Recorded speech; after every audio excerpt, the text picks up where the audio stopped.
This is the entire story of Huggy Wuggy explained in Poppy Playtime.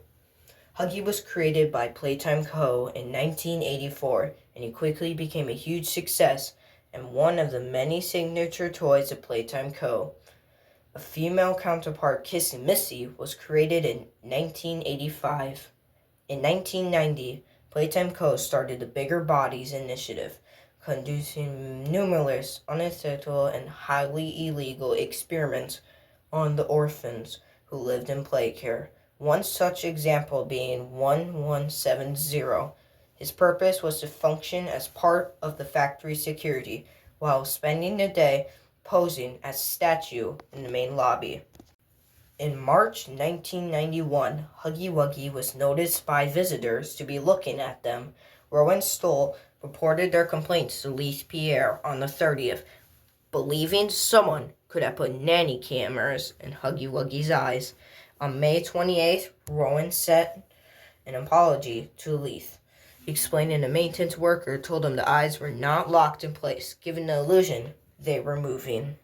At 10:27 p.m. on June 18, 1992, Experiment 1170, known as Huggy Wuggy, managed to escape the Playtime Co. factory through an open bay delivery door. Two staff members witnessed his stiff escape and hit the alarm. He traveled nearly a half a mile from the factory before a survival team was deployed at 10:30 p.m.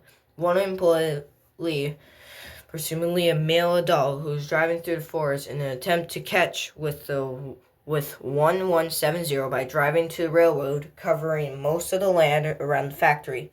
He quickly stopped when he came across a creature wandering around in the forest. Aggressively and swiftly, Huggy rammed himself straight into his car windshield, frightening him, and resulting in him attempting to shoot Huggy with tranquilizer darts. The man successfully shot Huggy but died at his hands in the progress. 10:38 p.m. the security team began to block and surround 1170 at a railroad crossing. Catching up with Huggy, they successfully shot him with a tranquilizer dart in his left leg. Fortunately, he escaped back into the forest. The security team then spread outwards using their increased search radius of 4 miles. However, the radios became unreliable as they were outside of the affected zone. At 11:33 p.m., an unknown security worker roamed the woods, encountering the fresh corpse of a deer. They then heard crunches and snaps before Huggy Wuggy appeared, staring down at them anonymously before presumably killing them. Later, the worker's still record camera would capture Huggy Wuggy loudly shrieking in the woods. At 3:38 a.m., a camera caught Huggy Wuggy motionlessly standing in front of a suburban house. Huggy would later be caught and brought back to the factory.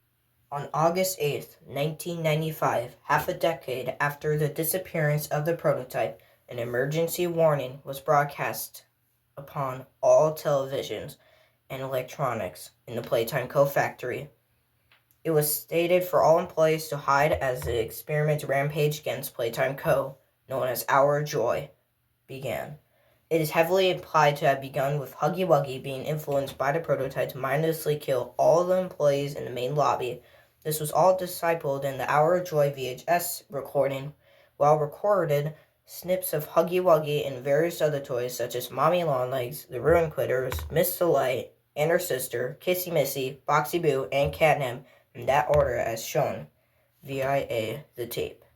Thank you for watching my video. Subscribe, follow me on Facebook, and I'll see you next time.